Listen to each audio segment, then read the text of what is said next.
Bonjour, je vais vous montrer comment, à partir d'un document Word déjà existant, comment le transformer en formulaire. Par exemple, si nous avons une activité faite pour les élèves, habituellement l'on aurait imprimé pour que les élèves écrivent ou encerclent les réponses, comment est-ce que je pourrais leur envoyer ce document-là sans qu'ils puissent changer tout ce que j'ai fait et qu'ils puissent simplement écrire où je veux qu'ils écrivent. Alors, c'est ça que je vais vous montrer aujourd'hui. Donc, j'ai ouvert un document que j'avais déjà nommé Les dieux de la musique formulaire pour être capable de le retrouver. Ensuite, première étape, il faut qu'on aille découvrir un nouvel onglet ici qui est pas là, qui est caché.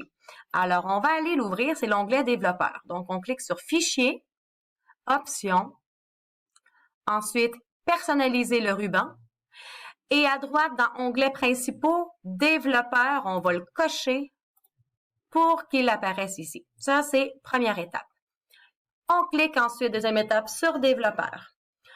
Ici, à côté de mode de création, vous avez toutes les fonctionnalités. Si vous voulez avoir une case à cocher, écrire du texte, avoir une liste déroulante, etc. OK? Je vous le dis tout de suite, on a ici les formulaires hérités. Ça, ce sont les formulaires, les outils de formulaire qui fonctionnent sur toutes les versions de Word, même les plus anciennes. Tandis que les contrôles Active X qu'on utilise ici et là, ce sont seulement compatibles avec la suite Office 2007 et 2010. D'accord? Alors, si vos élèves ont une version de Word qui est antérieure à 2007, à ce moment-là, ça se peut qu'il y ait des petits problèmes dans les mises en page ou des choses comme ça. OK? Mais je vais quand même utiliser les boutons principaux ici pour l'instant. Alors, j'ai mon texte, c'est une petite compréhension, alors mes élèves de troisième année vont lire le petit texte et ensuite vont devoir répondre à 3 questions. Ici, je veux qu'ils écrivent une réponse courte, la question numéro 2 aussi, et la question numéro 3 est un choix de réponse. Alors, pour inscrire une réponse courte, je vais simplement effacer la ligne et je vais aller ici dans le deuxième qui s'appelle « Contrôle du contenu de texte brut ». La différence entre le deuxième, qui est le texte brut, et le premier, qui est un texte enrichi, c'est que le texte brut, les élèves vont simplement écrire, taper, et ils peuvent pas changer le format de leur texte. Si je mets le premier, ils vont pouvoir s'amuser à changer s'ils veulent en gras, en italique et tout ça. Moi, je me casse pas la tête, je mets contrôle de texte brut. Et c'est tout. Alors, les élèves, si je m'enlève de là, quand ils vont ouvrir leur document Word, ils vont cliquer et ils vont pouvoir taper. On va dire que c'est la harpe. C'est pas ça la réponse. Mais ils vont pouvoir cliquer, taper et ça finit là après. Par contre, si je l'efface, vous voyez que la mise en page n'est pas très belle. Elle est sur 2 lignes. Alors, soit qu'on bouge nos marges, mais c'est pas toujours possible sans tout changer la mise en page de notre document. Sinon, ce qu'on peut simplement faire, c'est changer de ligne et mettre, par exemple, réponse, 2 points, et à ce moment-là, les élèves vont pouvoir cliquer. Je vais faire la même chose pour la question 2. Alors, je veux du texte. Pour ce qui est de la question 3, c'est un choix de réponse. Alors, pourquoi pas une liste déroulante? Alors, je vais garder le même principe que mes 2 premières questions. Et là, je vais aller dans ma liste déroulante. Ici, contrôle du contenu de liste déroulante. Ensuite, je vais cliquer sur Propriétés, parce que je suis déjà dans ma liste déroulante. Propriétés. Là, je peux lui donner un titre. Par exemple, si je veux 3 réponses disponibles, je sais pas là. Mais on n'est pas obligé de mettre un titre. Le titre, c'est que lorsque je vais faire OK, vous voyez en haut, là, 3 réponses disponibles. C'est le titre de la liste déroulante. OK? Je vous l'ai montré, mais moi, ça ne m'intéresse pas.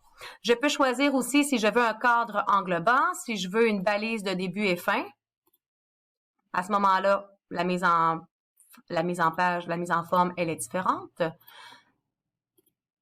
Ou aucun. À ce moment-là, il n'y a rien pantoute. OK?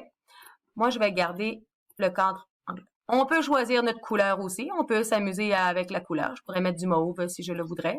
Wouhou! C'est mignon. OK? On peut s'amuser là-dedans. Là, on va aller ici en bas dans Ajouter, parce que ce sont les propriétés de la liste déroulante. Ajouter.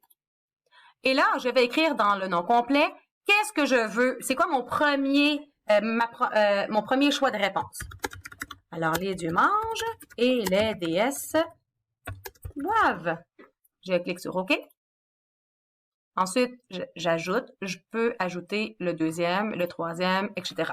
OK?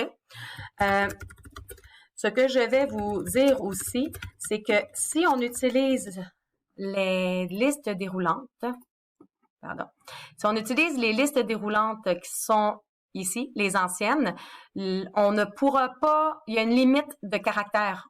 Par exemple, si je prends ici, les dieux dorment et les déesses jouent de la musique, c'est trop long, ça va arrêter à MUS. Je pourrais pas l'écrire au complet. Ici, je vais pouvoir l'écrire. Ça va donner ça comme ça. Alors, je vais simplement terminer mon troisième. Les dieux, oh, qu'est-ce que c'était? Je m'en souviens plus. Attendez un petit peu. Annuler. Les dieux dorment et les déesses jouent de la musique. D'accord. Ajouter. Si on fait un copier-coller, vous voyez, ça a copié également mon C, fait qu'il faut juste que je m'assure de les enlever. Et voilà, OK. Et là, j'ai mes 3 choix de réponse. Voilà.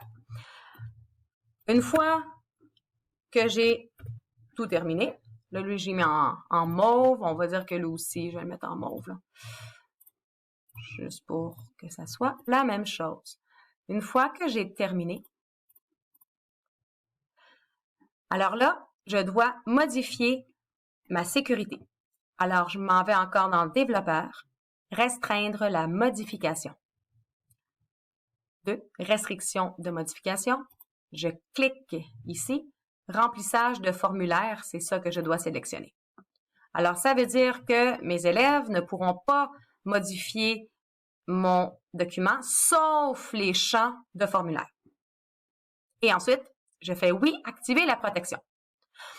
Je pourrais tout de suite cliquer sur OK, donc pas mettre de mot de passe.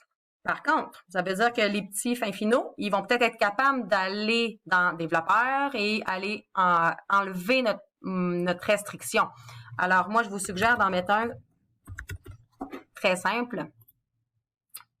Et maintenant, vous voyez ce que ça donne. Si je clique, je ne peux pas cliquer nulle part, rien modifier, je ne peux pas tasser rien, sauf écrire mes réponses. Alors voilà pour ce qui est du formulaire. Lorsque vous avez tout fait ça, il est déjà enregistré. Et ensuite, vous pouvez tout simplement le partager à vos élèves. Ils vont pouvoir être capables de le remplir et de vous l'envoyer. Alors, j'espère que ça vous a aidé. Bonne fin de journée!